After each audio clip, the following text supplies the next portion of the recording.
talked about trees and woodlands in other videos, but in this video we're going to talk about the importance of open habitats, areas without trees or without too many trees. The map that we looked at for the ancient woodland showed this area that I'm walking through just now to be farmed. There was buildings in this area, so it's been without trees or without many trees for quite a long time, and over that period the wildlife has developed and grown to accommodate itself within a habitat without trees. We're in November and we're not going to find the most important open habitat species, but we'll still go and have a look and see what we can find.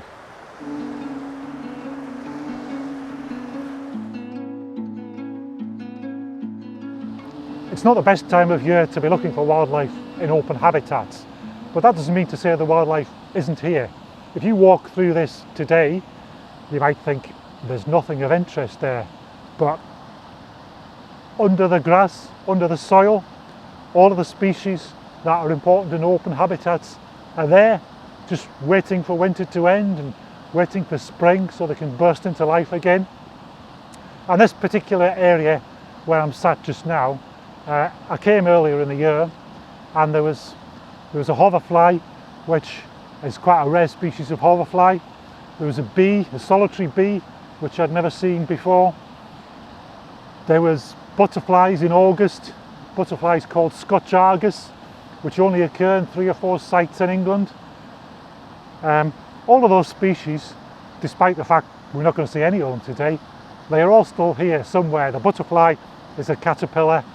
There's a plant called spignal which smells of aniseed. We're not going to see it in flower, but it's still here waiting for next year to spring into life. I'm talking about open habitats here, but that doesn't mean to say that you can't have trees in open habitats. And this ash tree here is probably the oldest tree that we've got here at Carsphairn Community Woodland. It's not in the ancient woodland, it's out in the open because the tree has enough space to grow big and fat. It's probably been managed in the past. It's got multiple stems, which suggests that it's been coppiced, it's been cut down and it's regrown. Probably that is people that have done that 100 years or so ago, but it could have been equally the river that's done it naturally. The thing about trees that grow in open spaces, not only do they grow bigger and fatter, but they've got much more light coming onto them. So you get a whole range of different species growing on them. And we've got lots of lichens and mosses growing on here, and there'll be holes that birds can nest in.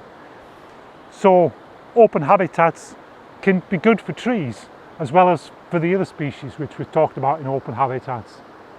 So Carsphairn Community Woodland. The trees are important in the woodland, but it's important to remember that there's other habitats which are important for a whole range of other wildlife that don't have trees in or don't have quite so many trees in.